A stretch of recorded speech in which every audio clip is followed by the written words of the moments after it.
अस्सलाम वालेकुम नाज़रीन, आज हम बात करेंगे IG-2 की कि अगर आप IG-2 की रिस्क असेसमेंट बनाते हैं तो वो आप कैसे बनाएंगे। रिस्क असेसमेंट क्या चीज़ें रिक्वायर्ड होंगी, आपको क्या क्या आपको करना होगा और कितने स्टेप्स हैं कि रिस्क असेसमेंट कैसी बनाई जाती है। सबसे पहले तो मेरे पास ये एक सैम्पल रिस्क असेसमेंट पड़ी हुई है, आपकी स्क्रीन पे जो आप देख रहे हैं ये सैम्पल है। कि इस सैम्पल को देख के आपको मैं चीज़ें समझाऊंगा, क्योंकि जो है ना, मैं अगर नहीं बनाना स्टार्ट कर दूं तो वीडियो काफ़ी लंबी हो जाएगी, इसलिए मैं आपको इसी पे समझाता हूं। अगर ज़रूरत पड़ती है तो आप कमेंट सेक्शन में मुझे बता के अपने लिए एक वीडियो क्रिएट करवा सकते हैं। तो इंशाल्लाह मैं आपकी हेल्प के लिए ख़ुद से एक वीडियो बनाऊँगा जिसमें मुकम्मल तरीक़ाकार आपको समझाऊँगा कि ये क्या होती है। अच्छा, सबसे पहले हम चलते हैं अपने मेल बॉक्स में कि आपको एक इस किस्म की आपके इदारे की तरफ से एक मेल आती है कि आपका पेपर कब है। आपका प्लीज़ स्पेशल थैंक्स टू ये जो भी इदारा है आपका, कि आपका पेपर जो है वो किस डेट को होना है। तो वो यहाँ पे आपकी जो है ना डेट मेंशन होगी कि आपने किस डेट को आपने देनी है और उसका टाइम क्या है कि मैक्सिमम कितने बजे तक आपने ये जमा करवा देनी है। तो ये लिखा हुआ होता है, ठीक है। दूसरी चीज़ ये होती है कि जो आपको ये भी बताया होता है कि please send your assessment to the below mention email address only.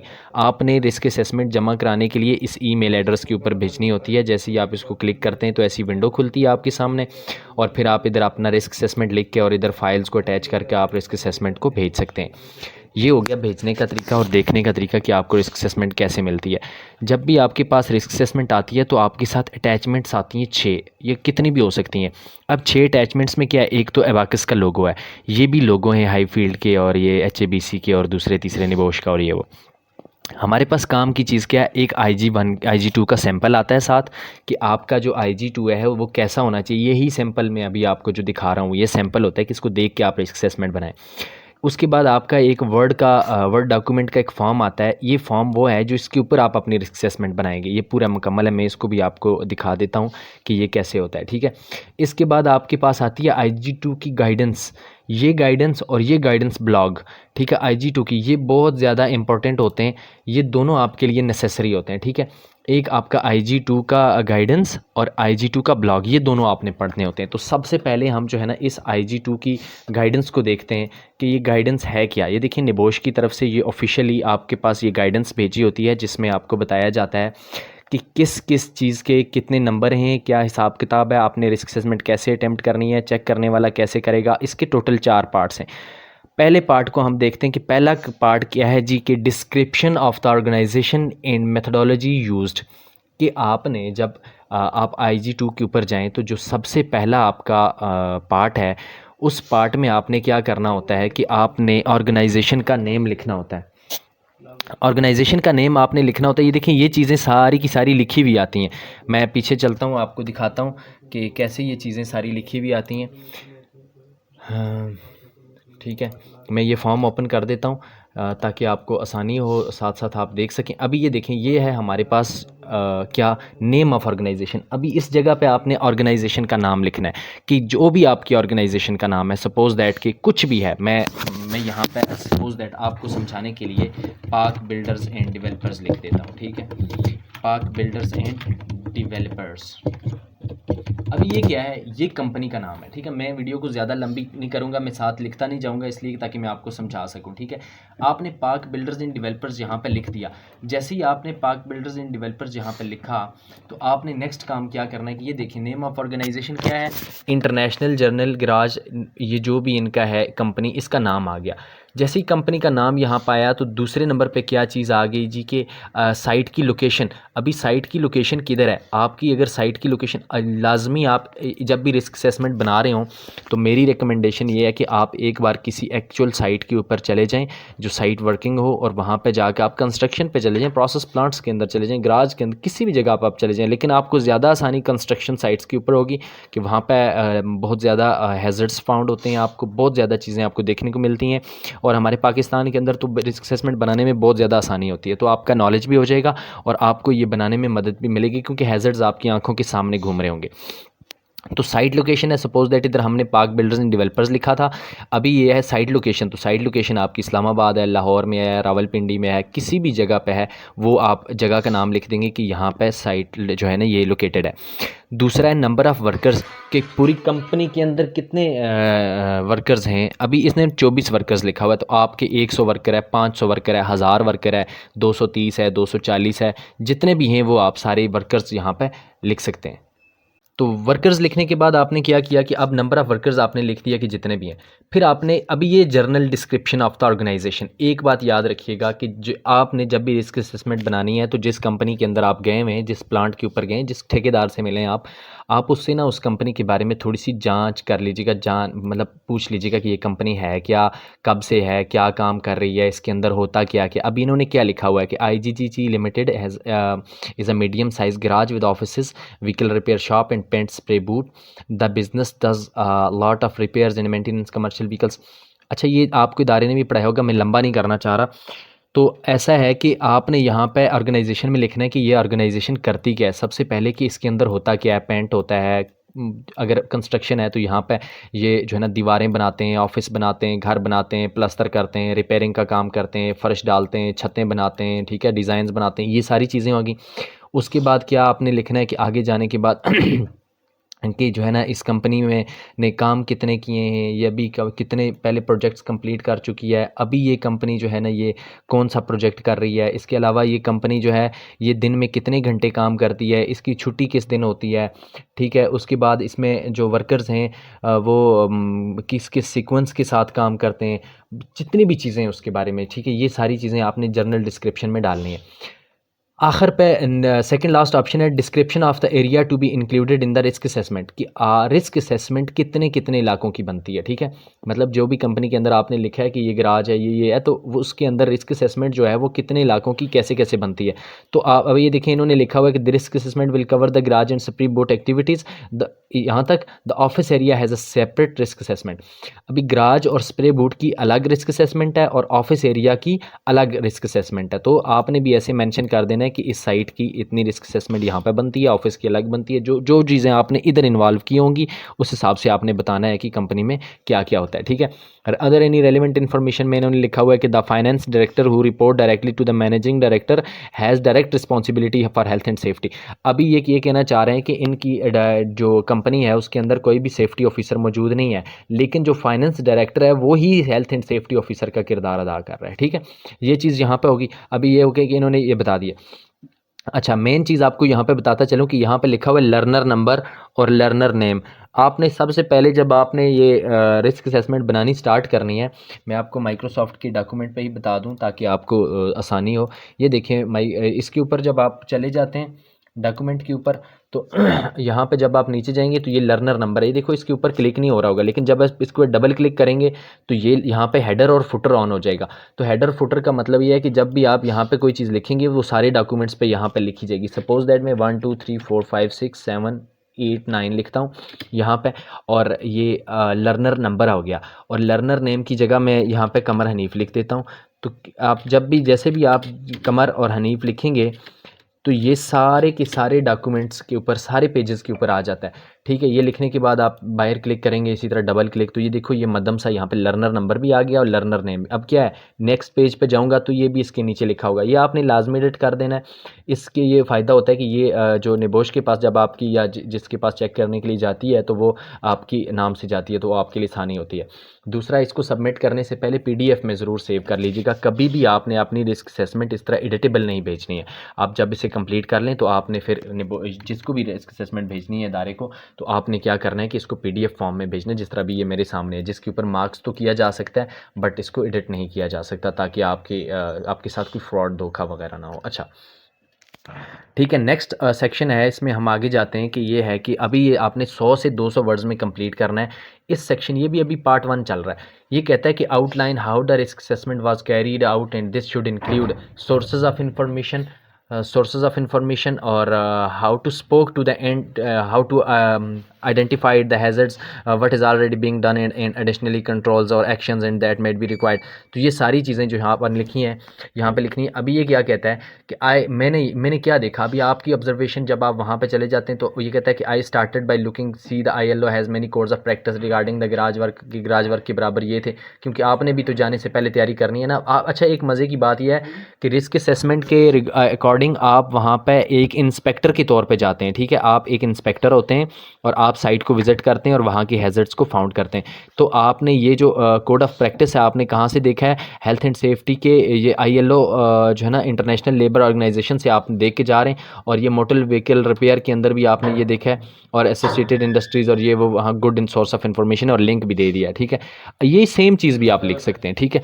ये उसके बाद आप चले जाते हैं कि आपने क्या किया कि आपने इन्फॉर्मेशन देखने के बाद आप वर्कशॉप में गए और लोगों से आपने बात की है जॉब करने के दौरान, ड्यूरिंग द जॉब, मतलब वो जॉब कर रहे थे उस टाइम आपने उनसे बात की है, और उनसे आपने बहुत से जो है ना मामलात पे आपने विजुअल इंस्पेक्शन किया है, और उसके बाद आपने उनसे बात की है। मिसाल के तौर पर ये कह रहे हैं कि lot of workers did not know that there were dust mask available, कि उन्होंने मास्क नहीं पहने हुए थे, वहाँ पर डस्ट थी, और इन रीज़न्स की वजह से उनको वार्निंग भी दी गई। अच्छा, उसके बाद उन्होंने कहा जी मैंने एक्सीडेंट बुक भी चेक की है, और मैंने इंसिडेंट्स की टाइप्स भी देखी हैं 12 महीनों के अंदर जितना सारा कुछ हुआ है कंपनी के अंदर, और उन्होंने रीअकरिंग इंसिडेंट्स के बारे में भी बात की है कि वो इंसिडेंट्स जो दोबारा हुए हैं, कि एक बार हुआ है तो उस पर एक्शंस क्यों नहीं लिए गए। फिर उन्होंने एब्सेंस की रीज़न्स भी चेक किए कि सिक एब्सेंस जो है, बीमार होने की वजह से कितने लोग गैर हाज़िर थे दोबारा से, और उन्होंने ये भी कहा है कि वो जो इल हेल्थ थी वो किस वजह से रीअकर हो रही थी। इस इंस्पेक्शन के दौरान उन्होंने कुछ नोट्स भी बनाए हैं, और इंस्पेक्शन के दौरान जितने भी नोट्स बनाए हुए हैं उन्होंने वो नोट्स अपने पास रखे हुए हैं, और ताकि बाद में उनकी ज़रूरत भी पड़ सके, ठीक है। इसी को रिस्क असेसमेंट कहते हैं बेसिकली। अब जो मेन पार्ट है असेसमेंट का वो क्या है कि यहाँ से पार्ट 2 स्टार्ट होता है। पार्ट 2 में अभी ये देखें, पार्ट 1 आपने कंप्लीट कर लिया, पार्ट 2 में आपके पास आ जाती है कि हैज़र्ड कैटेगरी एंड हैज़र्ड। अभी हैज़र्ड की कैटेगरी क्या है कि हैज़र्डस सब्सटेंसेस, जो हैज़र्डस सब्सटेंसेस हैं उनमें क्या है, डस्ट है, ये हैज़र्ड है खुद, लेकिन ये हैज़र्डस सब्सटेंसेस में आता है, ये कैटेगरी है, और डस्ट जो है ये हैज़र्ड है। High concentration of the process dust, अभी प्रोसेस के दौरान जो है डस्ट की ज़्यादा कंसनट्रेशन जो है ये हैज़र्ड है। अभी क्या है, who might harm in how, इससे कौन कौन नुकसान उठा सकता है, कौन कौन मुतासर हो सकता है और कैसे। अभी देखें, आल वर्कर्स सारे मुतासर हो सकते हैं, customers in other visiting organisation, visit करने वाले लोग, कस्टमर्स, और जितने भी इस कंसंट्रेशन के दौरान जितना भी प्रोसेस डस्ट जो भी सिस्टम होता है ये यहाँ पे लिखना है आपकी, ये कैसे हंसते हैं। देखो ये कहता है concentration of the process dust always present from the routine and frequent activities being carried out since there is no dust extraction people breathe in hazardous dust which can cause anything from the short term. ये कह रहा है कि concentration जो है वो dust की बहुत ज़्यादा है, और वो हर वक्त वहाँ पे प्रेजेंट होती है। तो जितने भी विजिटिंग पर्सनस वहाँ पे आते हैं, कस्टमर्स आते हैं, तमाम वर्कर्स जो काम कर रहे होते हैं, तो वो जो है और फ्रीक्वेंट एक्टिविटीज़ में इससे मुतासर हो रहे होते हैं, और ये उनके मतलब डस्ट जो है मुतासर कर रही होती है। अभी ये है कि what are you doing already, इस खाने में आपने वो चीज़ लिखनी है कि कंपनी ऑलरेडी क्या कर रही होती है। ये देखिए ये क्या है, डाइल्यूशन वेंटिलेशन इन्होंने की हुई है, dust mask available but it is not mandatory that these are वॉन्ट। इनके पास डस्ट मास्क अवेलेबल हैं कंपनी के अंदर, लेकिन इन्होंने उसको लाजम करार नहीं दिया हुआ कि लोग पहने। अभी ये वो है जो आपने एक्चुअल सिचुएशन लिखनी है कि जो कंपनी पहले से ऑलरेडी कर रही है, ठीक है। उसके बाद what further controls action are required, यहाँ पे आपने ये करना है कि अभी कौन कौन से एक्शंस जो आपने अभी देने, ये कंट्रोल मेजर, ये एक्शंस जो हैं ये आपने सजेस्ट करने हैं कि मज़ीद क्या बेहतर एक्शंस यहाँ पे हो सकते हैं। वो ऑप्शन आपने बताना है कि इन्होंने कहा है जी purchase of no tool dust extraction system लेके आना है, जितने भी सिस्टम हो सकते हैं ये आपने यहाँ पे इसके अंदर लिखने हैं, ठीक है। अभी सपोज दैट इन्होंने कहा है कि use of face mask is conjunction with excretion system, तो ये भी ठीक बात है। अभी क्या है कि आपने इसके लिए टाइम स्केल भी देना है। टाइम स्केल आपने, मैं बहुत शॉर्ट कर रहा हूँ इसलिए ताकि वीडियो बहुत ज़्यादा लंबी ना हो और आपको देखने में आसानी हो। तो अभी टाइम स्केल के अंदर आपने ये चीज़ लिखनी है कि टाइम स्केल जो है ये कितना है। अभी ये कह रहा है कि purchase no tool on tool dust extraction system, तो इस सिस्टम को परचेज़ करने में तकरीबन 1 महीना लग जाएगा और इंस्टॉल करने में, तो इसलिए ये फाइनेंस डायरेक्टर की ज़िम्मेदारी है कि रिस्पॉन्सिबल पर्सन या जॉब टाइटल जो पर्सन होता है वो उसको आपने बताना भी होता है कि ये आपकी रिस्पॉन्सिबिलिटी है, ये कौन मैनेज करेगा। तो फाइनेंस डायरेक्टर क्योंकि पैसे का निज़ाम इसके पास होता है, तो ये इसने ख़रीद के लाना है, तो परचेज़ करना है। देखें परचेज़ आ गया तो फाइनेंस डायरेक्टर का नाम आ गया। इसी तरह ये वर्कशॉप मैनेजर के लिए 6 महीने है, वर्कशॉप मैनेजर है, फाइनेंस डायरेक्टर। तो ये सब आपने एक असाइन टास्क जो है, जो भी असाइन जो भी एक कैटेगरी को आपने किसी भी पर्सन को नॉमिनेट करके यहाँ पे बताना होता है कि ये किसकी रिस्पॉन्सिबिलिटी है कि ये उसको करे। 10 के 10 हैज़र्ड्स आपने इसी तरह करने। एक और लाजमी चीज़ जो आपको एक और बतानी थी कि बाज़ औक़ात ऐसे होता है कि आपको नो फर्दर एक्शंस रिक्वायर्ड होते हैं। लाइक पहले से इलेक्ट्रिसिटी का काम है, सब कुछ हुआ हुआ है। अभी देखें यहाँ पे सिर्फ एक है तो आप एक लिख सकते हैं, या फिर सारे अरेंजमेंट्स कंपनी ने ऑलरेडी कर रखे हैं, नो फर्दर एक्शन रिक्वायर्ड, तो आप यहाँ पे एन ए लिख सकते हैं। ठीक है, कोई मसले वाली बात नहीं होती है। इसके बाद आ जाता है जी पार्ट थ्री जो है ये जस्टिफिकेशन का खाना है। बहुत से लोग जो है ना यहाँ पे आके फंस जाते हैं, और यहाँ पे moral, general, legal and financial arguments के बारे में हम बात करेंगे। ये खाना भी कोई इतना मुश्किल नहीं है, लेकिन आसानी से सॉल्व हो सकता है। इसके लिए आपने करना ये है कि सबसे पहले आपने कंपनी के बारे में, अभी देखें ये moral, general, legal and financial arguments क्या हैं। ये कह रहे हैं कि IG Ltd has a moral duty to protect all workers. ये उसकी मॉरल ड्यूटी तो है ही कंपनी की कि वो सारे वर्कर्स का ख्याल रखेगी।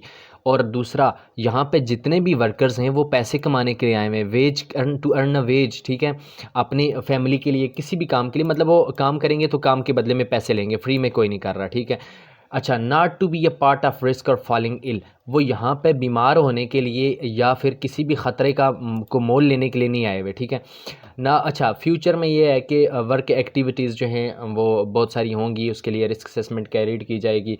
तो ये क्या है, यहाँ तक मॉरल ड्यूटी है कंपनी की कि वो कंपनी जो है वो रिस्पॉन्सिबल है कि अपने लोगों की सेहत का ख्याल रखे। तमाम किस्म की हेल्थ कंडीशंस, तमाम किस्म की इंजरीज़, तमाम किस्म के इंसिडेंट्स, इनसे अपने लोगों को बचाना होता है, ताकि वर्कर्स जो हैं वो वेज हासिल करें यहाँ से, और फिर अपने फ्रेंड्स और फैमिलीज़ के लिए ज़्यादा देर तक ज़िंदे भी रह सकें, लॉन्ग टर्म इंजरीज़ से बच सकें। जिस तरह एस्बेस्टॉस मटेरियल है, एस्बेस्टॉस को इनहेल करने से लंग कैंसर होता है, मेसोथेलीमिया नाम की बीमारी होती है। तो ये सारी चीज़ें जो हैं ये बचाने के लिए, अभी एस्बेस्टॉस काटने से या वो करने से उस टाइम अगर उसने मास्क नहीं पहना हुआ तो वो एक नॉर्मल सी बात होगी, लेकिन थोड़ी दिनों के बाद वो बीमार हो जाएगा, कुछ महीनों और सालों के बाद भी हो सकता है, और फिर वो लंग कैंसर का शिकार हो जाएगा। तो ये लॉन्ग टर्म इंजरीज़ हैं जिनका पहले ख्याल ना रखा गया तो बाद में उसकी भयानक किस्म की मौत हो सकती है, और वो उसकी सारी ज़िंदगी को तबाह कर सकती हैं।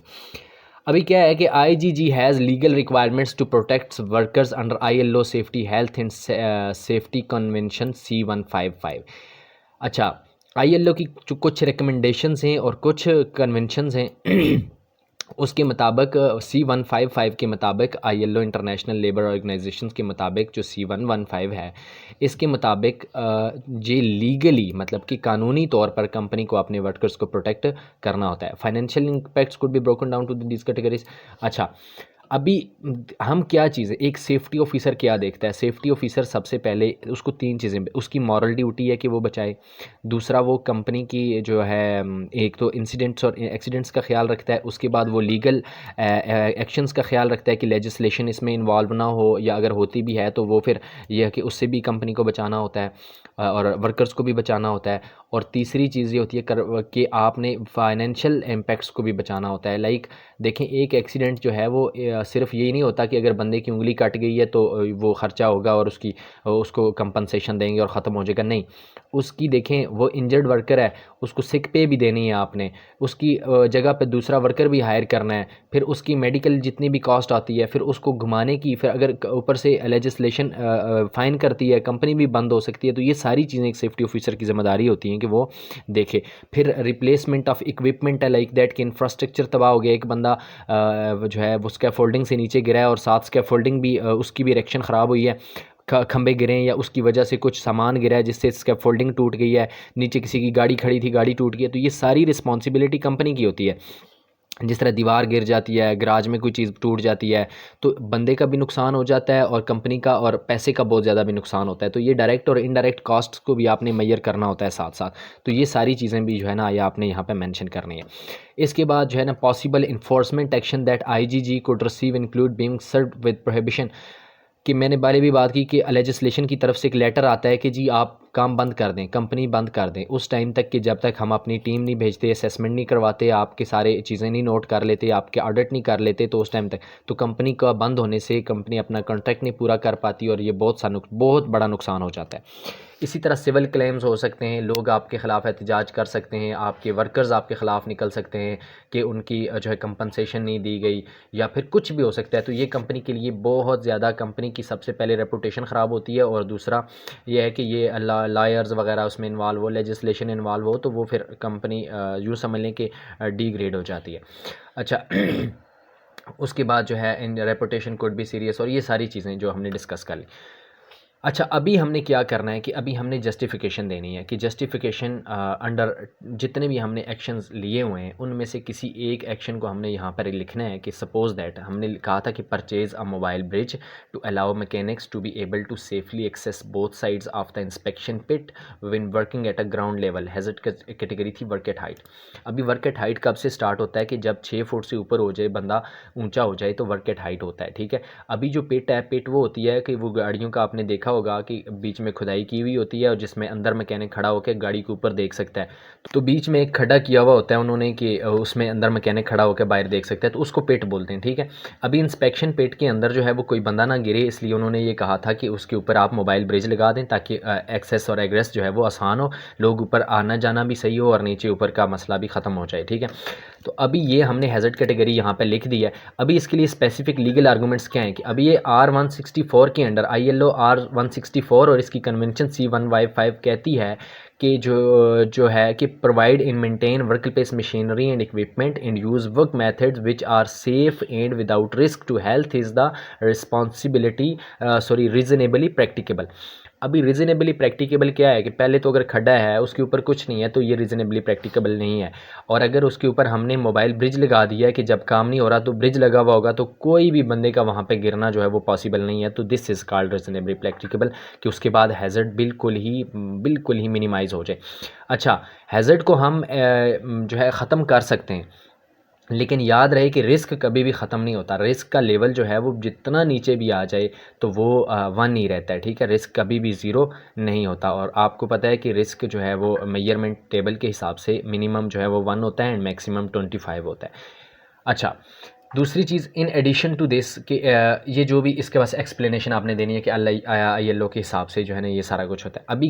अभी consideration of likelihood and severity this could include types of injury and ill health, क्या क्या इससे इंजरीज़ हो सकती हैं और बीमारियां हो सकती हैं, number of workers at risk, कितने लोग मुतासर होते हैं, how often the activity is carried out और how wide spread is the risk it's. तो ये सारी चीज़ें आपने इसमें लिखनी है कि अभी देखें ये क्या कहता है कि लाइकलीहुड क्या है कि इंस्पेक्शन पिट जो है ना वो वेरी हाई है, severity will depends upon the height of worker from it कि कितने दूर से बंदा गिरता है, और उसके बाद जो है बंदा इसमें अगर गिर भी जाता है तो ये होता है कि सीरियस इंजरीज़ आ सकती हैं और माइनर इंजरीज़ भी आ सकती हैं। इसके अलावा वो जल सकता है, स्प्रेंट्स आ सकते हैं, उसकी हड्डियाँ टूट सकती हैं, उसके बाद ऐसी सर में आ सकती हैं चोट, फ्रैक्चर्स हो सकते हैं, सीरियस इंजरीज़ सर में आ सकती हैं और इंटरनल इंजरीज़ का भी ख़तरा है। ठीक है, ये सारी चीज़ें आपने लिखी है कि टाइप्स ऑफ इंजरी और इल हेल्थ में। फिर क्या है कि ये कहता है कि approximately 6 mechanics regularly work around the inspection pit area. 6 mechanic यहाँ पर रोज़ाना काम करते हैं, तो 6 लोग ही रिस्क पे हैं कि 6 में से कोई भी यहाँ पे गिर सकता है। ठीक है, और ये अचानक गिर सकता है, और इंस्पेक्शन पिट जो है ना वो डेली यूज़ में होती है और मैकेनिक्स जो हैं वो इसमें काम करते रहते हैं। ये हमारे लिखे हैं how often the activities carry out की काम कितना होता है वहाँ पे। The risk is a confined to inspection pit area only, the affects workers only in this area. ठीक है, तो ये कह रहा है कि जो रिस्क है वो कन्फाइंड है क्योंकि जो पिट है उसकी एक ही ओपनिंग है ऊपर से, और अगर कोई भी वर्कर है तो वो वही अफेक्टेड हो सकता है जो उसके आसपास हो या उसमें गिरा हुआ हो। अच्छा, लास्ट चीज़ है कि हाउ इफेक्टिव एक्शंस जो है ना ये कंट्रोलिंग को रिस्क जो ये हम एक्शन ले रहे हैं ये कितना इफेक्टिव होगा इसको कंट्रोल करने के लिए। तो ये कह रहा है कि जी bridge will improve working practices in the area of inspection pit at the moment workers tend to the jump on the side, और ये वो सारी चीज़ें कि लोग जो है ना जंप करने के बजाय ऊपर चल के भी जा सकते हैं और गिरने का ख़तरा कम हो सकता है। तो ये सारा कुछ हो गया। अब इसी तरह हमने एक और हैज़र्ड के लिए यहाँ पर जस्टिफिकेशन देनी है और एक तीसरे हैज़र्ड के लिए भी हमने यही सेम चीज़ 3 हैज़र्ड्स को हमने वहाँ से ऊपर से उठाना है। जो हमने 10 हैज़र्ड्स टोटल लिखे हैं उसमें से 3 को उठा के हमने यहाँ पे लिखना है, ठीक है। फोर्थ है क्या, रिव्यू, कम्युनिकेट एंड चेक। अभी इसमें हमने क्या करना है कि पॉलिसी को हमने रिव्यू करना है, उसके बाद कम्युनिकेट करना है और लास्ट पे चेक करना है। तो याद रखें कि जो भी रिस्क असेसमेंट बनाई जाती है कैरिड आउट की डेट से लेकर 1 साल के बाद उसका चेक का टाइम होता है कि दोबारा हम उसको कब देखते हैं। तो अभी ये रिस्क असेसमेंट जिस डेट को बनी है तो ये हर 12 महीने के बाद जो है, नॉर्मल रूल भी यही है कि चेक की भी जानी चाहिए और यूजुअली तमाम कंपनीज़ के अंदर ऐसा ही होता है कि ये 12 महीने में चेक हो जाती है, ठीक है। उसके बाद जो है आपकी कम्युनिकेशन में ये आ जाता है कि मैंने एक फ़ाइनेंस डायरेक्टर के साथ मीटिंग की है और असेसमेंट बनाई है और मैंने समरी उनको प्रोवाइड कर दिया अपनी फाइंडिंग्स की, और स्टोर मैनेजर को भी और वर्कशॉप के मैनेजर को भी, और ये सारी चीज़ें वो देखेंगे इंशाल्लाह। और फिर मैं चक्कर लगाऊंगा, 1 साल बाद आऊँगा या नहीं भी आऊँगा तो मैं पिछली रिस्क असेसमेंट भी देख लिया। तो ये सारी चीज़ें जो भी आपकी फाइंडिंग्स होंगी वो आपने कंपनी के इंटरनेट पर भी डाल दी हैं। तो इस तरह से ये सारा कुछ कर देना है, ठीक है। लास्ट पे how will follow up the risk assessment to check that the action have been carried out, कि जो जितने भी एक्शंस हैं कि आप जो है आपको कैसे पता चलेगा कि आपने जो भी रिस्क असेसमेंट बनाई थी, जो एक्शंस लिए थे उसके ऊपर पीछे काम कर रहे हैं या नहीं कर रहे। तो ये कहता है कि मैंने एक डायरी रिमाइंडर सेट किया हुआ है 10 दिनों के बाद का, ताकि वो मुझे मैं उससे पूछता रहता हूँ, उनको मैं बताता रहता हूँ ताकि वो इसके ऊपर काम करें और वो भी मुझे बता सकें कि उन्होंने कौन सा टारगेट कंप्लीट कर लिया है और जो भी चीज़ें मैनेजिंग डायरेक्टर या फाइनेंस डायरेक्टर तक थी तो वो उन्होंने कंप्लीट कर ली हैं। हाँ, तो ये थी रिस्क असेसमेंट। आई होप कि आप लोगों को समझ आ गई होगी। वीडियो थोड़ी सी लंबी हो गई है, तो आपको अगर रिस्क असेसमेंट बनाने का तरीका नहीं आया तो पहले तो कोशिश करें कि इंशाल्लाह बना लेंगे। लेकिन अगर फिर भी आपको हेजिटेटेड हैं कि आप नहीं बना सकते तो आप हमारे दिए गए व्हाट्सअप नंबर के ऊपर कॉन्टैक्ट करें। इंशाल्लाह हम आपको पेड सर्विसेज प्रोवाइड करेंगे। हम आपके लिए रिस्क असेसमेंट IG1 और IG2 का मुकम्मल सोल्यूशन निकालेंगे। आप इंटरव्यू या किसी भी चीज़ से परेशान हैं तो हम यहाँ पर बैठे हुए हैं और आपकी हम हेल्प करते रहेंगे। और हमारा चैनल नया है तो काइंडली सब्सक्राइब कर लीजिएगा ताकि हम मज़ीद जो एजुकेशनल वीडियोज़ हैं वो आप तक लेके आ सकें। Thank you so much.